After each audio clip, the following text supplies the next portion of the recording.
Right now, some of you guys are probably like, hey, I already thought you had a Blowfly Girl video. So allow me to clear up the confusion. Originally, I released my Blowfly Girl coverage in 2 parts. The first video being on Storyfire covering the original Blowfly Girl story, and the second one on YouTube covering the lore behind the blog. So I wanted to upload the Storyfire part like I've been doing with my old Storyfire videos, and I figured it would just make more sense to combine both parts into one. And if you have no idea what Blowfly Girl is, get yourself a succulent Greek meal, and sit back and enjoy.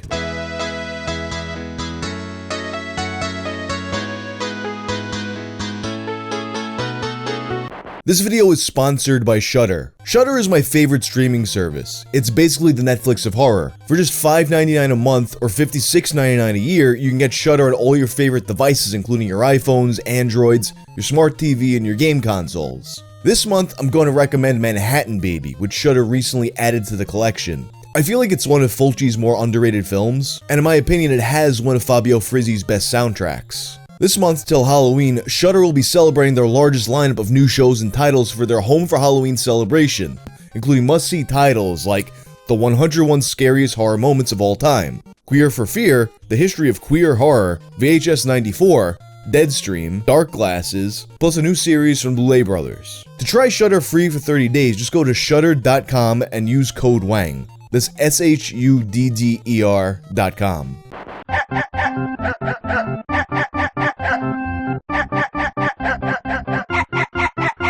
For my very first Storyfire exclusive, I decided that I would cover one of my most requested videos of all time. That being, the story of Blowfly Girl. I think it's a perfect start for me on this platform because rereading the story, I'm not so sure that I can get away with it on YouTube. I've gotten away with a lot on that platform, a lot more than I ever thought that I possibly could, but this one, I'm not so sure. But Storyfire, thankfully, has given me the opportunity to take the gloves off and just do what I'm gonna do.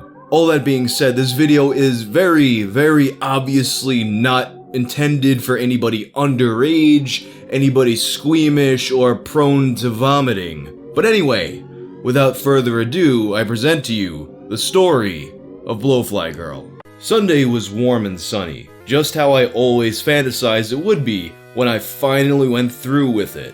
I started walking to the dumpster again, I think about 2 p.m., and I was really excited and nervous. I felt butterflies in my tummy, just anticipating what I was about to do. And this opening passage right away demonstrates something to me that I think is a very interesting aspect of the Blowfly Girl's story. It often gets passed around as a true story, yet the writing of it feels very prosaic, almost as if it were a fictional fantasy story. The dumpster is in the alley behind a restaurant near my house. It gets emptied on Tuesdays, so by Sunday, it's pretty stinky and there are flies buzzing around. Which means there are things rotting inside there, and that's just perfect for me. A few times in the past, I climbed into that dumpster and masturbated. Nothing too intense. Most I'd ever done was take off my pants and hump against the dirty garbage bags. And one time I laid there with my eggs spread watching the flies land on me. So anyway, I walked down the alley to the dumpster. And as usual, I made sure nobody was around, just to be extra careful. You have to go behind a tall wooden fence to even see the dumpster, and the restaurant is closed on Sunday anyway, so I knew I wouldn't be noticed. But this time, there's no way I want to be disturbed. I climbed up and over the side and onto my hands and knees into the mass of plastic garbage bags and other miscellaneous rubbish. The bags felt warm from the sun. The smell in there was extremely foul. Much worse than usual, and I knew it was because of my rotting meat. I sat and tried to get myself to relax for a few minutes. There was no reason to hurry. When I was ready, I calmly took off my sandals, my jeans, and my panties. Both pairs. I was wearing 2 pairs of tight panties with a bunch of my panty liners in the crotch, which keeps anything in my vagina from coming out when I move around. But I was going all the way this time, so I went ahead and got completely naked. That was a weird feeling, being totally nude inside the dumpster. It seemed very erotic to me. The sun felt warm on my skin, especially my boobs, which pretty much never see the sun. I took a pair of rubber kitchen gloves out of my pants pocket and put them on.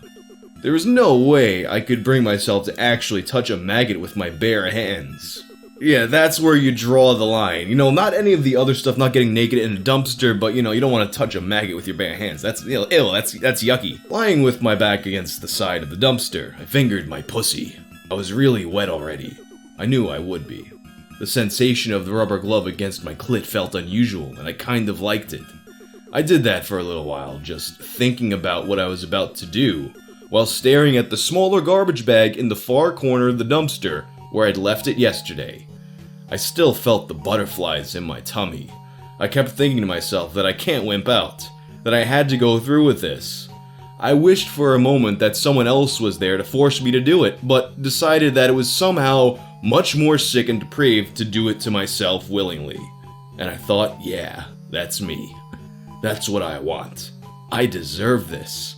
And so I knew it was time to do it. I got back on my hands and knees and crawled to the other side of the dumpster. I sat down next to my garbage bag, gently picked it up, and placed it in front of me. The terrible smell was already stronger. Carefully, I tore the bag open, and there they were. There had to be thousands of maggots, kind of beige yellow, with little black spots on them, all writhing in a large mass. I couldn't even see the rotting meat underneath them.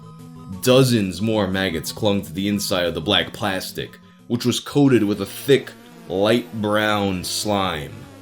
It was such a repulsive sight, I thought I was going to throw up right there, but I didn't.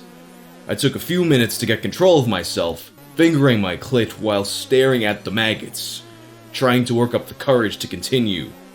I scooped up some of the slime on my gloved finger and brought it to my nose. I knew what it was from the reading I'd done before. It was digestive juices from the maggots, full of bacteria. And it smelled just horrible. I thought to myself, that's what I'm going to smell like. That's the stench that's going to come from my vagina. I want that, I thought, spreading my legs wide apart. I dragged my slimy finger between my pussy lips. My clit felt like a hard little pebble beneath the slime. I didn't want to come right then, though, and I was still right on the edge of gagging, too. But I knew there was no turning back now, so I let my fingers lightly touch the top of the maggot mass. The maggots felt like nothing I'd experienced before. They seemed to have such energy, totally different from picking up an earthworm or something, and they felt so alive. I was fascinated and nauseated at the same time. Sinking my fingers into the mass, I felt the solid meat beneath. Gently breaking it apart, I could see that the meat had turned gray, except for the very center, which was still pink, and that the maggots had penetrated into it, but not too deeply yet. There was still plenty of food for my filthy little babies. I broke off a small chunk of meat that was covered on one side with the maggots, and held it for a moment when I fought back another urge to vomit. It was finally time, I thought. I leaned forward, and holding my pussy lips apart with one hand, I gritted my teeth, and pushed the maggot-covered chunk of meat into my vagina. And then, totally without expecting it, I had an orgasm. A quick, sharp one that only made me want more. And more was coming. I broke off another small chunk of meat, along with another part of the maggot mass, and pushed it inside me. This one had more maggots on it, and I stopped for a moment to see if I could feel them inside me. I wasn't sure if I could, but it didn't matter. I wanted them all. I needed to take them all inside me.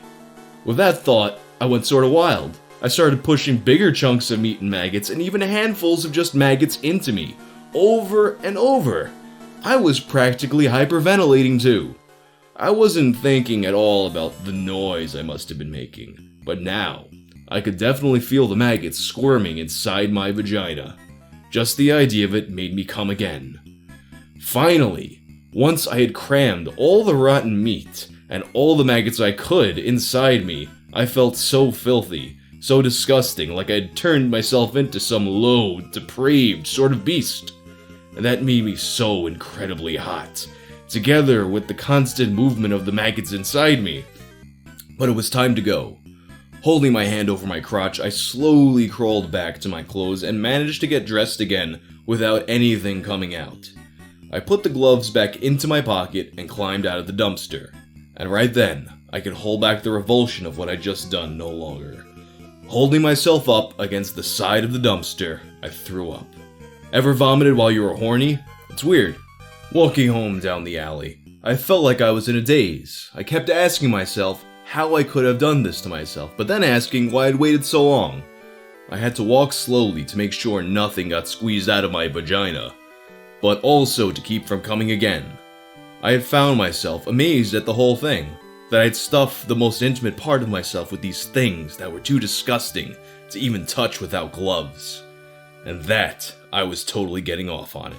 Okay, so at least she also recognized the inconsistency of not wanting to touch the maggots with your bare hands, but then you just, you shove them all up in you. Once I was home, I locked myself in my bedroom, took off my clothes except for my double panties, and got into bed. I closed my eyes and just let myself feel the maggots squirming inside me. For a while, I tried to watch TV, but I couldn't really pay attention to it. The maggots were too wonderfully distracting. I skipped dinner. Later on, when I really had to pee, I did it by taking down my panties and holding my hand over my crotch, wearing the rubber gloves, of course. The next morning, I called off of work after being awake most of the night. I mainly stayed naked on my bed all day masturbating, barely getting up for anything. I wanted to do nothing but let my nauseating little babies grow inside my pussy. Pretty early though, I realized the smell was getting really horrible. I opened the window. I also wet a bath towel and stuffed it under my bedroom door. I didn't want my parents to get suspicious. A little later on, I realized that I didn't need the panties to hold the maggots and the meat inside me. The mass pretty much stayed in place as long as I laid kind of still. I thought, hey, I guess that means I'm infested, which made me come again. I was always right on the edge of orgasm, and it didn't take much to go over the edge. I also noticed that the maggots seemed to be more active if I kept my legs apart, and realized that they probably needed to breathe. Pet care 101. So that's how I stayed a lot of the time. I did get up and read my email and posted an update on my webpage, but I couldn't seem to think clearly enough to write much. Then I had to pee again, but I just didn't want to get up. So I just peed in the bed. It made me come. I just wanted to keep feeling the maggots moving, and they were. They seemed even stronger in anything. I was totally in heaven with it. I didn't eat at all either. I heard my parents come home from work. During the evening, my mom said hello through the door and wondered why I was staying in my room like a hermit. I said I was reading a novel all the way through at once, which I actually do sometimes. She left me alone. I hope she didn't smell anything. I surfed the web for a while that night and looked at porn. I came a few more times. I decided to go ahead and take a shit in my bed, right where I was. As one does, that just made me more turned on, and I ended up smearing some of my shit over my thighs and my pussy and coming again. I noticed that the maggots started coming out a bit. Maybe they liked the shit. A couple times, one would creep up on my belly. I just flick it back down between my legs. I was getting tired at that point. It really was time to sleep, and my vagina was throbbing and kind of sore from all the attention. But I was most worried about making sure my maggots could breathe while I was sleeping. Somehow, I managed to find the energy to place a chair on either side of my bed and use sheets to tie my ankles to them. That would keep my legs apart during the night. I pulled the blankets over myself and dozed off lying in my piss and shit. For the most part, I slept through the night, but I kept waking up sweating with my vagina throbbing worse. I knew I was getting a bad infection from this, but I didn't care. I was not thinking right. I could also feel maggots crawling all over me. I guess I decided I liked that, and I'd play with my clit until I came again. I don't know if I realized at the time that I wasn't wearing the rubber gloves anymore. I'd fall back to sleep and wake up again later with little phrases running through my head. Other girls have babies, but I give birth to decay and filth, I'd keep thinking to myself. Or, I'd say I'm probably ruining my womb and I don't care. I want to be ruined. I know I must have been hallucinating from the infection. I was hoping the maggots had given up on the rotten meat and were eating my vagina instead. My fingers were buried inside my vagina, with my fingertips against part of the meat. Whenever I pressed on it, the maggots would squirm faster and I'd climax again. I could do it over and over and keep coming. Finally, it was Tuesday morning and sunlight made me wake up. I knew I was really sick at that point. I felt weak and dizzy. I knew I had a fever, and now my whole lower belly was sore and throbbing. Despite all that, I was still horny and I was right on the edge of coming. And then for some reason, all I wanted to do was see my maggots. I pulled the blankets aside and saw that I really did have maggots crawling all over my body. I was so whacked out, I loved it. But I also saw that I had a rash spreading over my tummy and my thighs, and I was soaked with sweat. And then suddenly, I needed to see what it looked like between my legs. I sat up a little, picked up the hand mirror I have on the table next to my bed, and held it between my thighs. My pussy was totally gaped wide open. I'd never seen it like that before. It reminded me of a mouth in a sick, gagging expression. My inner lips were swollen and dark purple, almost black, while my outer lips were cherry red and I was losing a layer of dead skin, like a sunburn. A stream of the light brown slime was oozing from inside my vagina and down my butt crack onto the shitty mattress.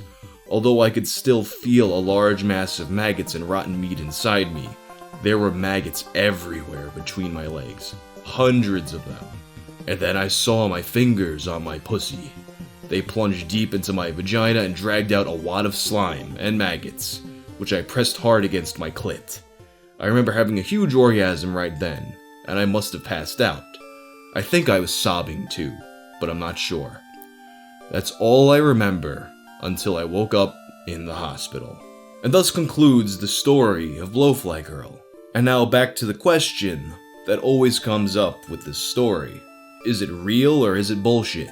Although the detailed, flowery, prosaic nature of the writing and the story arc that follows what seems like something taken literally out of a hentai manga leads me to believe that this is probably fiction, there actually is more to this story. You see, Blowfly Girl maintained a blog for several years, tracing all the way back to GeoCities. So stick around for my next video that takes a look at the person behind this story.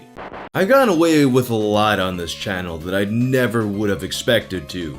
The jar, the scissors, the bacon, the box. But there's one story that I've been asked to cover several times throughout the years, and whenever I go back and read it, I think to myself, I'm not so sure YouTube's gonna let me get away with it this time. Maybe I don't want to push my luck. Of course, since you've read the title of this video, you know that what I'm talking about is Blowfly Girl. And I don't really know what would happen. Maybe they'd let me get away with it, maybe they'd give me a strike, maybe they'd monetize it like they monetized the Cumbox video, who knows?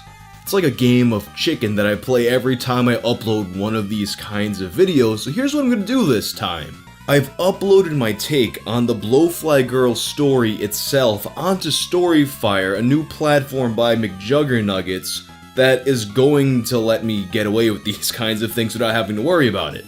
I'll put the link to that video in a pinned comment down below. But that being said, there's a lot more to Blowfly Girl than just the infamous story itself, and that's what I want to explore in this video. The history of Blowfly Girl, and inside the mind of the author herself.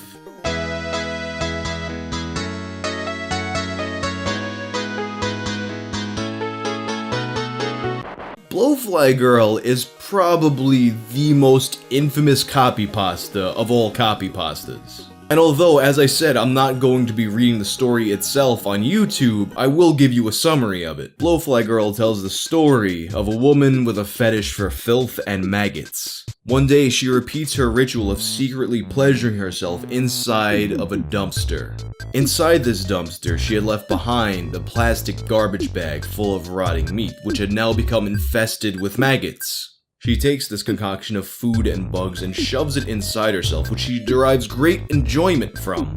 She drives back home while carrying her precious cargo, which she enjoys for a few days, and as she put it herself, other girls have babies, but I give birth to decay and filth.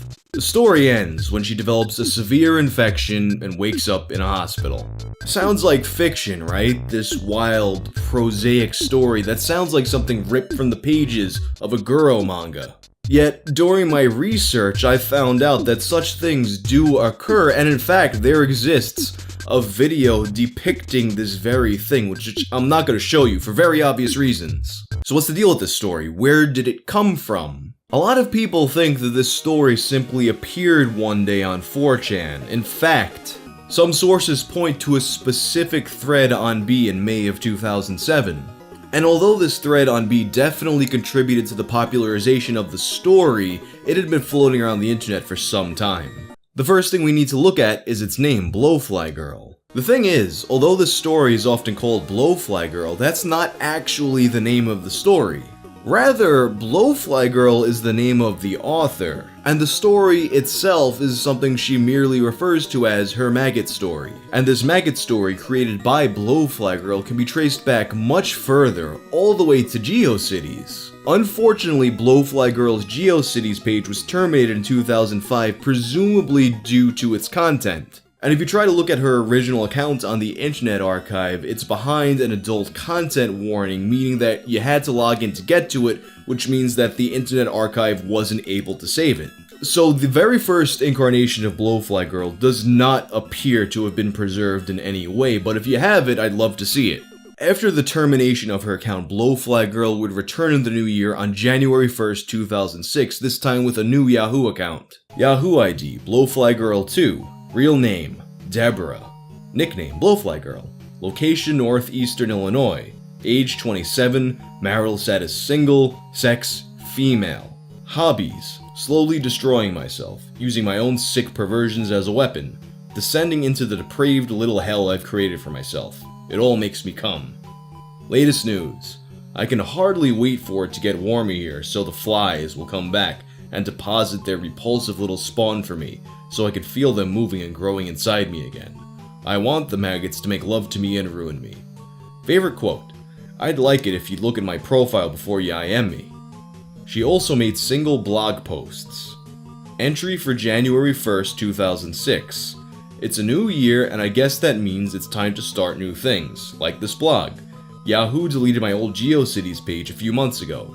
Lost all of my contacts. Hopefully, this will last longer. This first blog post had 5 comments indicating that the story had already been spreading around the internet at some point, and in particular, a man named Richard had been telling people about it. This new blog, however, would quickly fall to the wayside as Blowfly Girl would make a different blog, this time on a site called Multiply.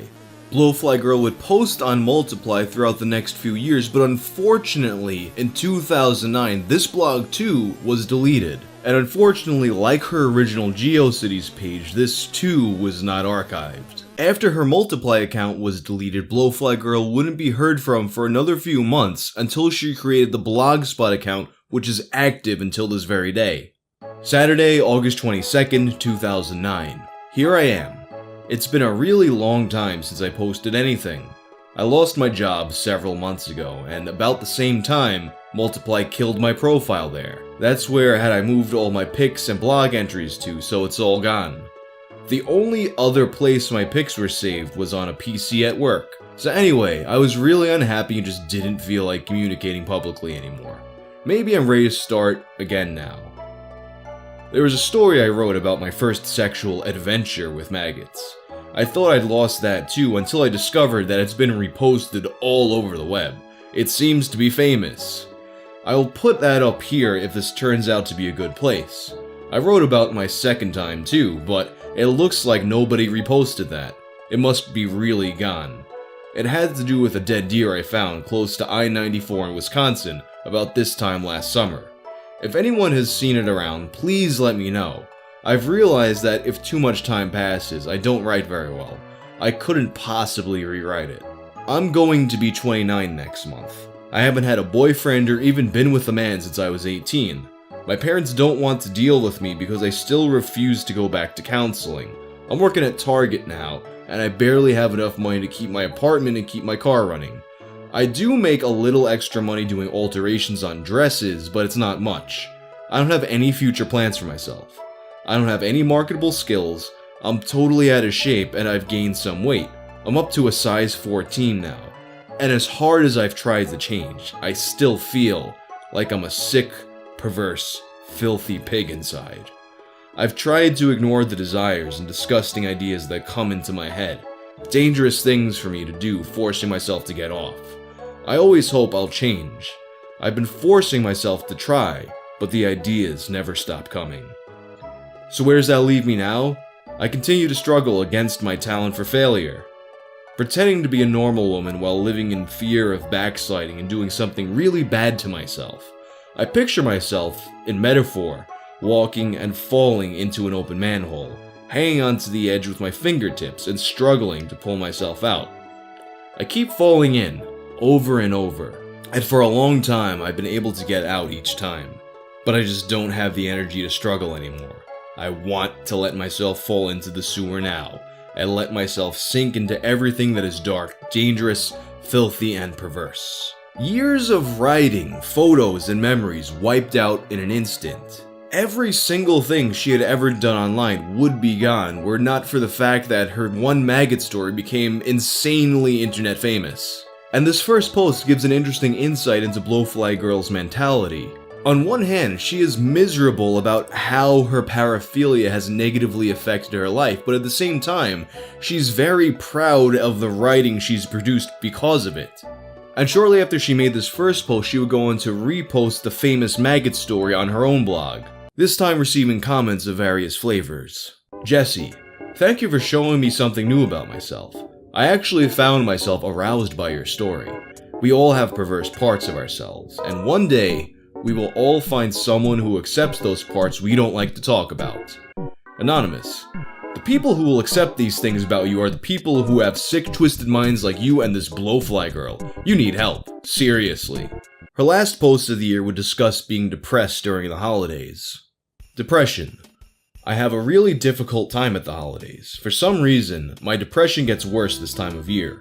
It happens to a lot of people, I guess. My problem when I feel depressed is that I don't ever get out of bed unless I have to go to work. When I spend too much time sleeping, I start having really vivid dreams. Not all nice dreams either. Her post would go on to detail the dreams, mostly involving maggots and this kind of discrepancy between her excitement over the maggots but also her fear of people finding out about them. And that December was the last she was heard from until July 4th of 2010. When she would attempt to rewrite her deer story. Dead Deer, second maggot story. A few of my old contacts have emailed me asking if I would post the story of my second encounter with maggots. It's been about 2 years since it happened, and I had written about it the next day on my Multiply page. Unfortunately, Multiply deleted the page. I lost the story and everything. I hadn't kept a copy because I did everything from a computer at work. It's all gone. A lot of detail fades over time, but I tried my best to rewrite the experience. Once I got started, some of it came back to me, and I ended up really enjoying it. I'm glad I took the time. Hopefully, I haven't misremembered anything important. It happened on a Sunday afternoon while I was driving back home from Milwaukee. I can't remember now whether it was the weekend of Summerfest or Labor Day, but it was one of the two. As I mentioned, the following Monday night I wrote the whole thing out at work and uploaded it to my Multiply page. I even got brave and took some pictures before my hands got too dirty. I uploaded a couple of those to the page too, only the ones that I felt safe showing. Not a lot of me in them, not a lot of my flabby, disgusting, pale body in them, actually. I really wish I had even those few back. Multiply didn't respond to my email when I asked.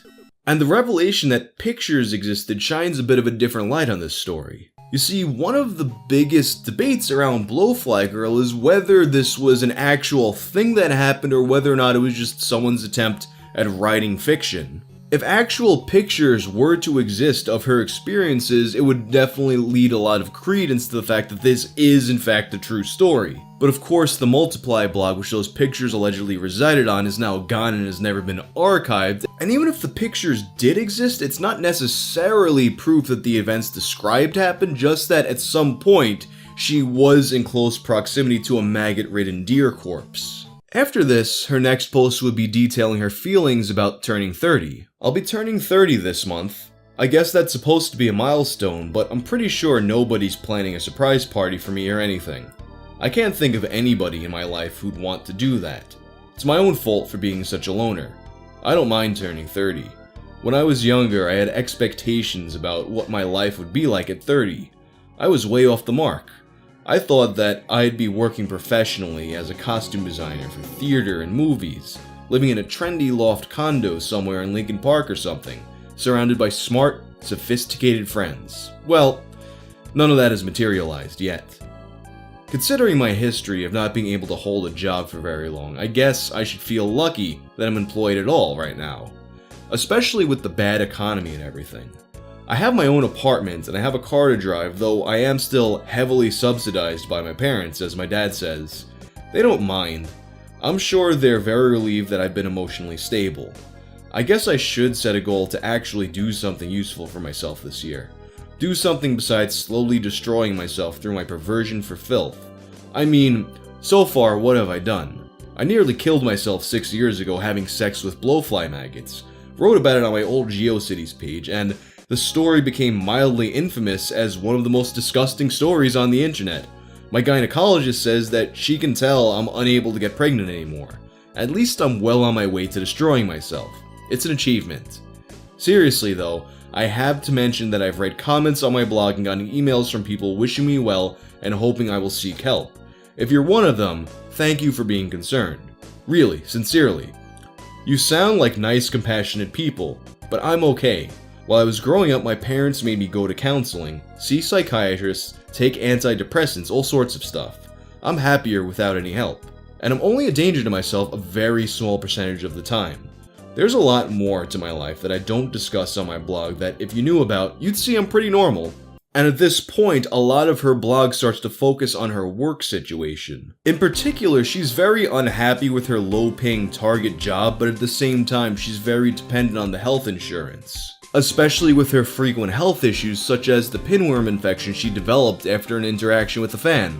The fan wrote to her about how much they appreciated her work and sent her a story called Julie's Slide into Depravity. And the thing is, Blowfly Girl had already read this story. In fact, although she commented that there were things about it that she intensely disliked, like the violence for instance, she actually credited it with helping her discover her interest in maggots. This interaction caused her to read the story one more time, and this time she became interested in one of the characters' interactions with dog shit. She went out and recreated this interaction with dog shit, and it led to her developing an unseemly pinworm infection. And it just so happened that at the time, Blowfly Girl became sick once again and was dependent on her Target health insurance that she got an offer to go back to her old job. This job, which was at a law office, was much better paying than Target, but at the same time, they didn't give health insurance, so she found herself kind of stuck in a situation because of her health problems. Ultimately though, a few months would pass and she returned to tell her fans that she did in fact accept the job offer. New job. I'm back working in the law office now. I quit Target. That's the first time I ever left a job without being fired. How depressing is that? The attorney that I'm working for, the one who asked me to come back, is actually a friend of my dad's, going back to when I was little. I'm suspicious that he was doing my dad a favor by asking me to come back. It would explain why he's also agreed to put me on the health insurance plan the rest of the office staff is on. Yeah. Anyway, this is the best job I've ever had and I'm grateful to have a second chance at it. I don't mean to disappoint, but I've been kind of a clean girl lately. Probably just haven't been depressed enough since I started the new job. I cleaned up the apartment a little bit, enough to realize I had an ant problem last summer but didn't notice. I separated out the empty pizza boxes from the stacks of magazines too. I even put makeup on for the first time in ages. No reason, just felt good to do it. Anyway, anybody who's reading this has probably already done it, but I googled Blowfly Girl recently. I had no idea how much attention the stuff I've written has gotten. Looks like the consensus is that I must be sick in the head. Well duh. What's funny are blog comments and forums where people shock each other by posting links to my stories. She also, for the first time, confronts the ramifications of her having created this story. I'm not going to betray any confidences, but I think it's worth mentioning that I've been exchanging emails with someone who has had an experience with maggots similar to mine. She got the idea from reading about what I did. I'm pretty sure she's sincere. She knows way too much about what maggots do when you mess around with them, and how they feel in your body. Either that, or she studies insects for a living and she's just playing with me. I'm not sure how I feel about having inspired someone to do that to themselves. Her posts will become a bit more sparse throughout 2011, in part due to the fact that she got hacked and she deleted all the racist comment that the hacker posted. However, she would drop by to inform people that she did actually manage to hold down her law office job. And Blowfly Girl would return in May of 2012, which as of now is the last long-form Blowfly Girl story. Finally, some fun. It was just getting light out Monday morning when I started driving home from work. It was overcast and gray and wet, and my mind was mostly on getting some sleep. But as I drove, I also began thinking about how bored I was. I really have been bored. On the spur of the moment, I decided to go have some fun. No idea what, but it's been way too long since I've had any. I had all day. I got on the Eisenhower and started heading west. Traffic was already slow and I wondered if I'd made a mistake, but soon I was on I-88, which was clear. Randomly, I exited at Route 59 by Aurora, kept driving, and started looking around for something interesting. All of a sudden, I was at Fox Valley Mall. I hadn't been there in many years. There's a road that rings the parking lots outside the mall. I drove slowly along the road, circling the mall a couple times, hoping something would catch my eye and wondering what kind of fun I can make for myself outside a mall that isn't open yet. There's a Greek restaurant on the west side of the mall. It has its own building and its own parking lot. The lot was empty. I drove around the back of the restaurant and saw a wooden enclosure where they keep their dumpster. But it was a pretty big enclosure for just the dumpster. I stopped and got out of the car to take a look. Could be interesting. And as she explored the Greek restaurant dumpster, she went on to reenact much of what happened in the original Maggot story, filling herself up with octopus tentacles, chicken bones, shrimp tails, and driving all the way home without removing the contents. And she described how not depriving herself of that kind of excitement made her feel alive once again. I wasted a lot of time denying myself. It's been way more than a year since I did anything like this. I kept thinking that it was my depression that made me want to do things to myself, and that if I succumbed to the desire I'd end up backsliding again, losing my job and everything I've worked so hard for. I was, and I am really scared of that ever happening. But maybe I don't have to be dead inside all the time. I went to work last night and everything is fine. Maybe I'm a depraved, filthy pig who can also hold a job. She would post very sporadically over the course of the next few years, speaking very frankly about dealing with her depression and thanking her readers for their support. She would also speak in detail about software upgrades at her job and considering going back to school to become a paralegal. She also made a post documenting her difficulty with being intimate with people, and in particular a date with a man named Eli. She regretted not inviting him inside after he dropped her off, but she was hopeful to see him again. And after a bit of a break, she would return in 2016 to reflect on the blog as a whole. It's April 24th, 2016. I posted something. I started my Blowfly Girl blog here mostly because of the feedback I got when I shared that first experience I had with maggots. I posted that first story first on my GeoCities page, yes, that long ago. So many people had things to say to me, whether curious, concerned, disgusted, or extremely erotic, that I wanted to keep posting whenever I did anything interesting, and that's where this blog came from. I'm an extremely shy, introverted girl who found a way to share my dark side. Also, to be honest, just hearing from people who found my experiences erotic has been extremely erotic for me too. But it's been a long time. Perhaps I've changed as I've gotten older. Ironically, I fantasize now about doing things to myself that are far more extreme than anything I ever did for real, but I've lost the courage, with exceptions, to actually do them. And I wonder if people are interested in hearing anymore from an approaching middle-aged woman instead of the nicely plump, horny, and pervy young girl I was who wrote about that first experience. I don't know. Maybe I'm wrong. I could be very self-conscious. Anyway, this blog isn't dead. Not yet anyway. I'll continue posting depending on what my readers email me about. I have learned that for sure that not many people are interested in my job, my dating fails, I guess things didn't work out with Eli, or my cat, though I'll happily complain about any of them upon request. Don't comment here, spam has taken over, email me. And as of now, the last post on her blog was made in January of 2017. It's a brief post in which she basically just documents her favorite comments that she's received throughout the years. I read my comments. Welcome to 2017. I have nothing new to talk about except that I read through my whole blog today. I'm actually kind of sad right now because it's been such a long time since I've done anything horrible worth writing about. I also read the comments on my blog. I never have before. Some of it is spam, obviously, and other comments are invitations to Jesus, but some of the rest are just priceless. I've been missing out. I guess this is one benefit of having a blog online for a few years. Amazed to read your blog. Funeral programs to memorial programs are gaining popularity because they provide grievers with another way of memorializing. My 10-year-old cousin read the story in front of his mother while she was eating. I don't want to live on this earth any longer. Beautiful and inspiring. I have played with roaches and cunt and ass many times. We seem to have common ground here. I'm glad you're doing well. Please don't do any more of these things, they sound dangerous, XX. The story of Blowfly Girl is really unique that it's really, at this point, a 15-plus-year-old story that made her legendary, yet she kept up the blog for so many years. And it's through this blog that we got to see into the mind of the person who wrote it, ostensibly the star of the story, and watch them evolve throughout the years. And with all that in mind, you still have to ask, was this a real story? Was it made up? Or maybe it was some kind of blend of the two, where maybe you had a person who really had these thoughts, but only ever enacted them through their writing. I'll put a poll up to see what you guys think it is. But that's all for now. If you guys enjoyed this video, you'll probably also like any of the videos in my playlist about gross internet stories. Peace out.